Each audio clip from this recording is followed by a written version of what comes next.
lalu ingin melihat aib-aib orang lain. Kalau kasyaf ilahi, dia akan merasa hina di hadapan Allah. Kalau kasyaf syaitani, dia akan merasa mulia, orang yang dia pandang terlihat buruk. Jadi, fuka ila ma batana fika min uyub khairum min tashawwufika ila ma hujiba anka min al-ghuyub.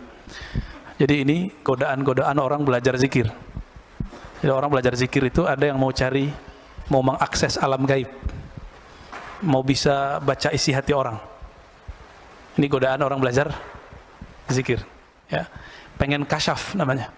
Jadi penyingkapan alam gaib itu disebut dengan kasyaf. Jadi sering dengar kata kasyaf. Tapi hati-hati, kasyaf itu ada macam-macam. Ada kasyaf ilahi, ada kasyaf malaki, ada kasyaf syaitani. Ya, 3 minimal ya. Ada yang membagi 4 kasyaf nafsi, tapi saya nggak masukin itu. Kalau mau tepat ditambahkan kasyaf akli. Jadi ada orang yang disingkapkan oleh Allah alam gaib. Nah itulah Rasulullah. Itulah para nabi dan wali-wali Allah. Bahkan wali-wali sendiri masih mungkin tergoda oleh selain itu. Sangat-sangat mungkin. Nabi SAW ketika malam Isra Mi'raj banyak melihat sesuatu enggak? Itu siapa yang memperlihatkan? Allah, ya. Dukun bisa lihat nggak? Yang istrinya ular, suaminya ular ya?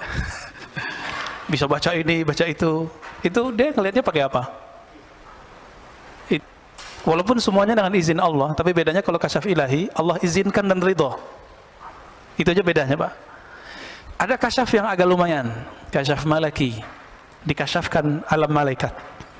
Ini yang terjadi pada Sayyidina Ibn Abbas. Maka Sayyidina Ibn Abbas diizinkan Allah dan diridai Allah memandang kepada malaikat Jibril 2 kali. Ada kasyaf akli. Kasyaf akli ini pada orang-orang kampus, orang-orang yang educate, ya, yang pernah kuliah, pernah sekolah. Nah, kasyafnya nyambung. Terutama di kampus agama, itu kalau kita ngomong-ngomong begini dia nyambung, Pak. Cuma nanya mulu, kitabnya mana, dalilnya mana. Ya. Maka saya kan buka kajian di Ribat, ada ruko kita jadiin pusat kajian. Itu yang banyak ikut ya orang-orang kampus, S1, S2, S3, nanyanya mana kitabnya. Kalau yang baru hijrah kan mana dalilnya. Kalau ini lebih kencang lagi, mana kitabnya. Gak cukup 1 dalil, maunya di kitab. Ya gak apa-apa, itu kasyaf akli, dan ini sahih. Cuma kasyaf akli ini, kalau tidak dibimbing, muncul ada rasa sombong, keangkuhan, kesombongan seorang ilmuwan lah. Karena orang alim itu, jika hatinya belum beres, maka godaannya adalah merasa paling tahu. Itu godaannya, ya. Sama-sama tahulah kita, orang yang pernah sekolah, ya, pernah kuliah, pasti merasakan itu. Itu kasyaf akli. Ada kasyaf syaitani. Ini tolak. Dia lihat mungkin benar, tapi penafsirannya nggak benar. Nah, ini sering terjadi.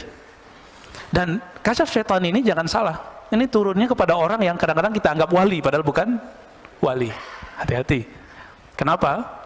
Karena yang menggoda Nabi Adam itu namanya Azazil, nama aslinya.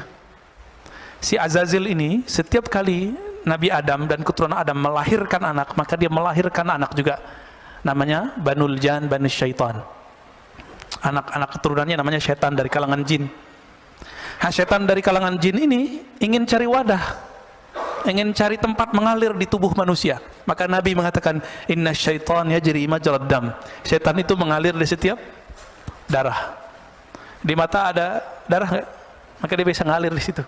Di lidah dia bisa ngomong, Pak, di situ. Bedanya apa dengan kasyaf akli? Kalau kasyaf akli kelihatan dikit-dikit dalil, dikit-dikit dalil. Kalau kasyaf syaitani, dia buka alam gaib persis kayak wali, persis kayak nabi. Bedanya, jika kasyaf ilahi membuat si yang diberi kasyaf bertambah merasa rendah di hadapan Allah, sedangkan kasyaf syaitani dia selalu ingin melihat aib-aib orang lain. Kalau kasyaf ilahi, dia akan merasa hina di hadapan Allah. Kalau kasyaf syaitani, dia akan merasa mulia, orang yang dia pandang terlihat buruk. Jadi jangan percaya dulu, antum merem-merem terus ngeliat siapa gitu ya. Wah, ini kayaknya bener nih. Belum tentu bener itu. Ya, siapa tahu hantu, Pak, yang datang ya. Ya, yang lengket ke dalam kita. Dan kasyaf syaitani ini kita sebut aja ya. Dia banyak masuk lewat saraf-saraf kita.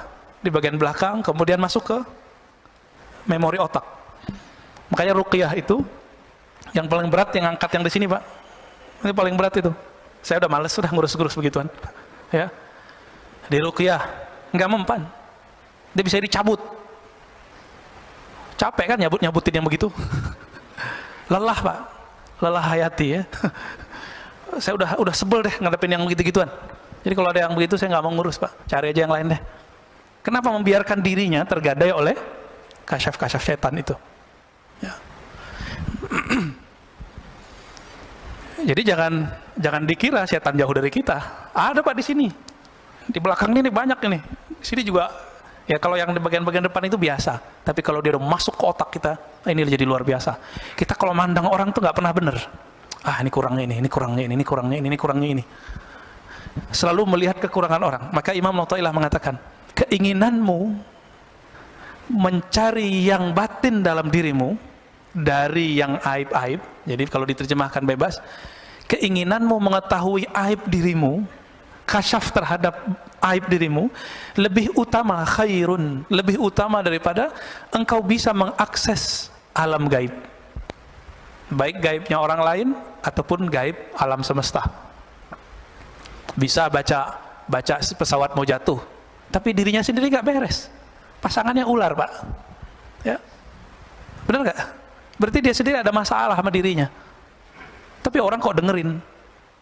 Nah ini fitnatul dajjalnya udah mulai keluar, Pak. Apa arti fitnatul dajjal? Huru-hara, sang pembohong, maha pembohong, itu namanya dajjal. Nah sekarang ini tentara-tentaranya sudah mulai berfisik. Udah mulai berfisik, Pak. Ya itulah dukun-dukun paranormal. Ada paranormal yang sudah baik, biasanya udah nggak mau lagi gitu-gituan. Ya saya tahu beberapa tuh, ya udah tobat ya. Ya ada beberapa yang udah tobat, udah nggak mau nyentuh-nyentuh bagian ini.